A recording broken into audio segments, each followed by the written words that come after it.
Sources close to the Carney campaign tell CTV News Prime Minister Mark Carney will call an election this Sunday, with Canadians heading to the polls as soon as April the 28th. The election call will come just a day before Parliament was set to resume after Justin Trudeau prorogued it over the winter. So let's go straight to Ottawa and CTV's Jeremie Charron with more. Jeremie, what more are you learning?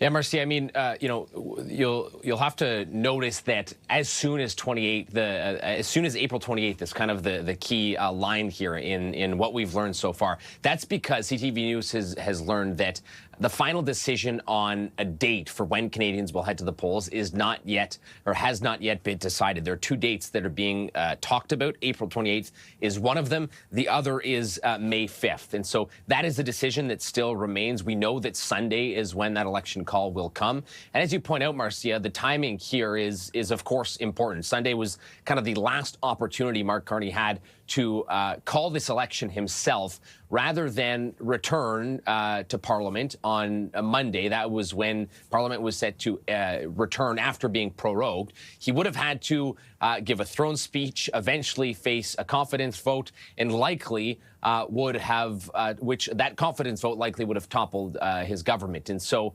this was widely expected that this call would happen prior to government resuming, or Parliament returning, rather.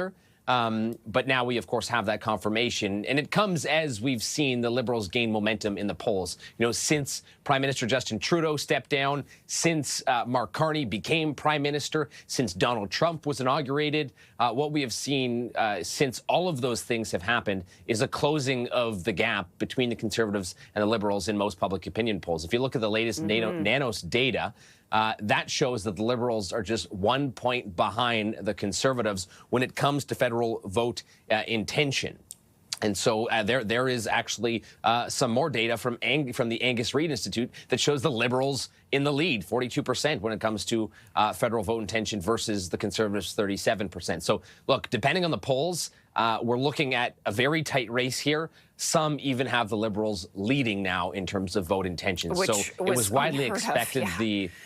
Yeah, it was exactly, absolutely unheard of, Marcia. If you look at, a month or two ago, that gap was 25 points.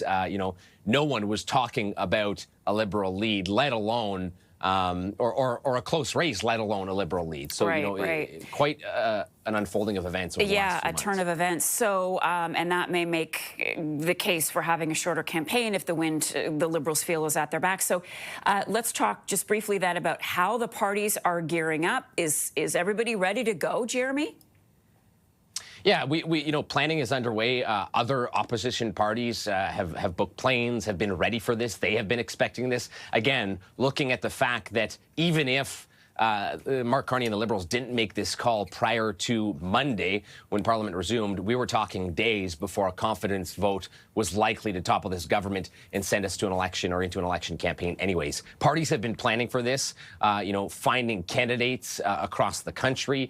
We've learned from the Liberals today, CTV News reporting, former journalist for CTV and for CBC, Evan Solomon, will be a candidate in this next federal election for the Liberals. It's not clear what riding he'll be running in, but we'll continue to hear now, I'm sure, as this has been made official, all of the parties coming out with, star candidates, but even just naming candidates across the board throughout the country as they gear up for this campaign that, as you've pointed out, is likely to be a pretty short campaign, depending on what those polling numbers tell the Liberals. Jeremie, thanks for that. Please keep us posted if you learn anything else this morning.